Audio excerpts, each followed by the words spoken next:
سره یووالي وښیو خو په بل اړخ باندې دلته نصیر حاجي نصیر خان خبره وکړله چې دغه جرګه د چېرته وشي. یقینا بېلابېل ځایونو مشران موږ ته دا وایي چې جرګه دلته وکړئ، جرګه دلته وکړئ. کلي کې ټول خلک ښه وي، خو بیا یو کور کې په کوم جرګې کېږي هغه یقینا د ټول کلي هیلې ځینې ډېرې وي. خیبر د پښتون په تاریخ کې د اورنګ نه واخله تر فرنګ پره د مزاحمت نشان جوړ دی او موږ یوازې څه نه د پښتنو ډېر درانه مشران ما راغږولي دي،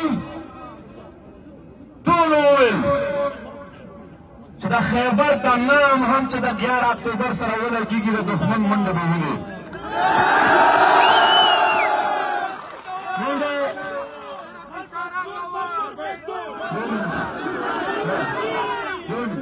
زه د خیبرو مشرانو ته، د خیبرو سپینګیرو ته، د خیبرو سیاسي خلکو ته، علما ته او سماجي خلکو ته دغه یو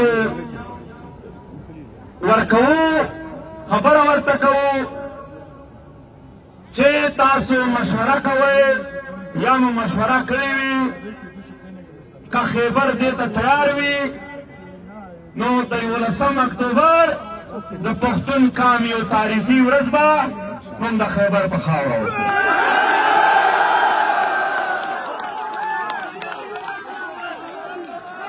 یو خبره آخري مننه ده د سپینګیري، منه د ځوانانو لږ خبره واورئ، د سپینګیرو درته خبره کوم ځوانانو ته هم.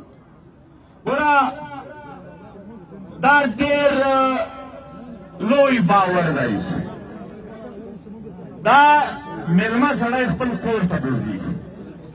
خیبر ما خپل کور شمار کړی دی.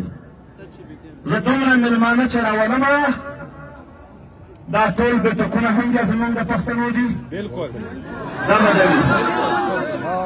دا سپینګیري به زه بیا نور په 11 اکتوبر په انتظاماتو نه غږېږم، هغه بیا ستاسو کار شو.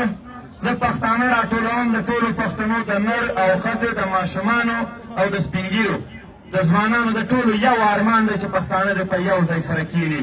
بس راغواړم یې زه، انتظامات بیا تاسو ورته کوئ.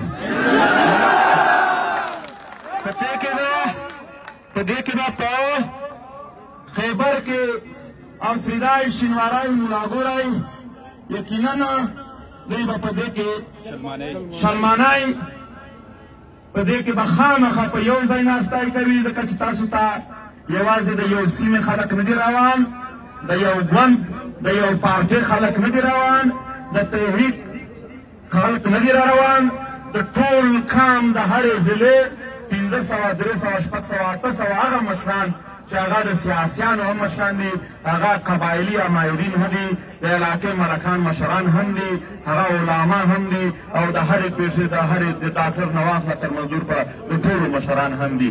یقینا بوج خو به وي، خو د خیبر مېلمستیا مېړانه غیرت او ننګ باندې مکمل اعتماد لرو، مکمل باور ولرئ چې تر ټولو ښکلی دوی کولی شي.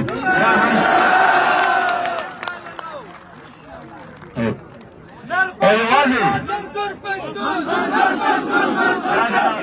جمهوریت د تحصیل نه بلکې د باړې او د لنډي کوتل تحصیل و مشرانو ته هم زموږ ملاګوري شلمان چې څومره هم دي ټولو ته مو پیغام دی چې هغه په دې کې دننه د یووالی وښیي او د خیبر دغه تاریخي اعلان په داسې یو ذمهواري سره خپل انجام ته ورسېږي چې 300 کاله پس هم پښتون په خپلو کتابونو کې د دغې ورځ او د دغې خیبر ذکر کوي.